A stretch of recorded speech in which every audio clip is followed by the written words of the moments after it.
While now we are going to talk about another kind of proteins, and in this case this is the zinc finger motif.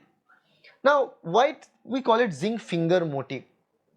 The thing is that in this category of motifs of protein, it's largely composed of alpha helix and beta sheets, both alpha helix and beta strands both. But in Greek key motif, it was made with only beta strands folded into beta sheet.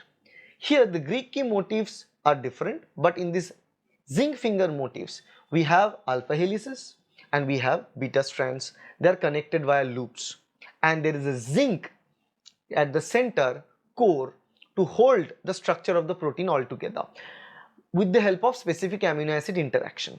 So at its core, what we can see is that it's very difficult to draw this kind of protein out there, how it's there like this maybe, and there is zinc somewhere in the center. It's not a viable drawing. Just to give you an idea that it has alpha helices, it has beta strand, and it has loops. Okay, all these secondary structures are out there, and it has zinc ion. Okay, it has zinc ion. These are the four components, but the overall size of this particular motif is small, 34 amino acid only, not more than that. 30 to 40 amino acid is the area of primary sequence which is converted to zinc finger motif like that. In case of Greek key motif, it was bigger because there were 4 anti-parallel beta strands connected together to form a beta sheet. So it is of lengthier duration. This is shorter than Greek key motif. Now we know the motif is a term is given to any particular stretch or any particular part of a protein which is composed of some amino acid responsible to provide its function, to show its function without being capable of folding on its own. That is known as motif. And if a stretch of secondary structures in a protein is capable to fold themselves, also start providing structural and functional roles, that will be called as domain. So the difference between a domain and a motif is that a domain has everything as a motif have, plus domain has a capability of self-folding. Motif lacks self-folding. So motif's role either can be providing structural strength, support to a protein, or to interact with other macromolecules like nucleotides, for example, DNTPs, for example.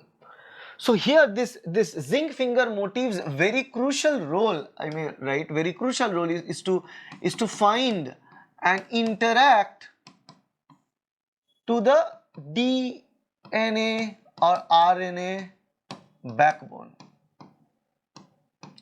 And as this zinc finger motif, they have zinc ion at the center, which helps in the coordination of the contact between the amino acids and to the nucleic acid. Now the zinc provides a proper coordination integrally within 2 specific kind of amino acid, histidine and cysteine. So a lot of histidine and cysteine residues are out there coming out from the alpha helix and the beta strand that is out there surrounding the zinc. So they are providing this charge, they are providing this histidine amino acid, they are providing this cysteine. So both this histidine and cysteine, these amino acids are well coordinated by the zinc ion to be present in the center, and later on this stabilization, this is auto, or we can say the self-stabilization.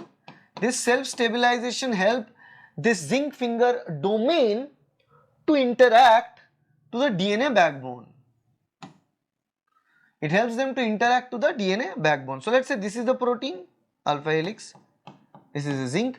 So it helps to interact to the DNA backbone, be it minor group or major group. This particular domain, that is a zinc finger domain, helps them to interact to the DNA and RNA backbone. Zinc plays a crucial role, zinc ion plays a crucial role, and this zinc ion not only plays a crucial role to hold its structure with the help of histidine and cysteine and histidine, and it also interacts to the negative charged backbone of the DNA and RNA, which is negatively charged due to phosphate group's presence. So we have phosphate group negative charge, and we have here the zinc that is positive charge, so that helps in the proper interaction. That's why the zinc finger motif is found on specific proteins required to interact to the phosphodiester backbone of DNA and RNA. That's why there are example of protein, I must say,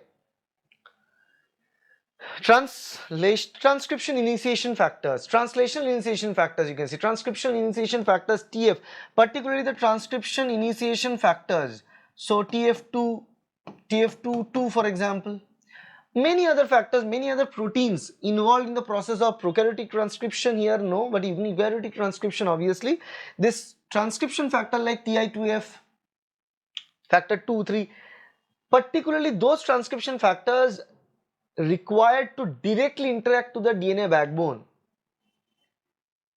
carries zinc finger motif in them. They interact to the DNA backbone with the help of the zinc finger motif.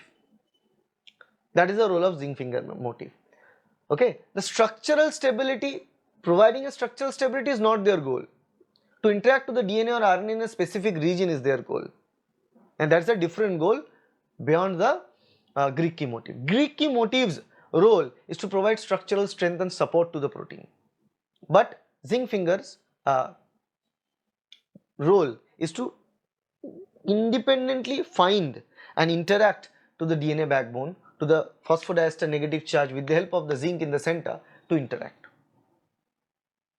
right? So that's an overall idea regarding what is domain, what is motif, and the importance of zinc finger motif. Okay.